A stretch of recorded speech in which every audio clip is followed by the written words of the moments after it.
Naitwa Jenesta Project Malingo, ni diwani wa kata ya Zuchu, lakini pia ni mjumbe wa kamati ya fedha.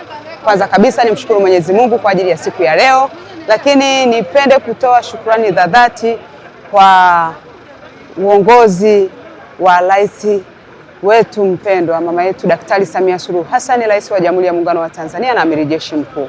Lakini pia nipende kupongeza sana ofisi ya mkurugenzi wa jiji la Dodoma pamoja na ofisi ya mstahiki meya jiji la Dodoma na madiwani wote.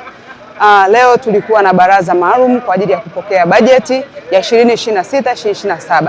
Ni bajeti ambayo imekonga nyoyo za madiwani, bajeti ambayo inaenda kukonga nyoyo za wananchi wetu wote, kwa sababu tumeona ni kiasi kikubwa cha fedha na mapato ya ndani tumepangiwa bilioni 83 kwa ajili ya kuendelea kutekeleza miradi ya maendeleo. Lakini kikubwa zaidi ni jambo lililofanyika kutoka ofisi ya mkurugenzi wetu kwa ajili ya kufanya mgawanyo sawa katika kata zote ili kutekeleza miradi ya maendeleo. Na jambo ambalo limetufurahisha zaidi ni kila kata kupokea milioni 87 kwa ajili ya utekelezaji wa miradi ya maendeleo mbalimbali. Na hii itaenda kutatua kero mbalimbali ikiwemo matundu ya vyoo, ikiwepo swala zima la madarasa, lakini pia changamoto za maji katika mitaa yetu. Lakini pia lipo jambo kubwa ambalo limeweza kutusaidia sisi wenye kata za pembezoni, jambo la kufungua barabara za mitaa.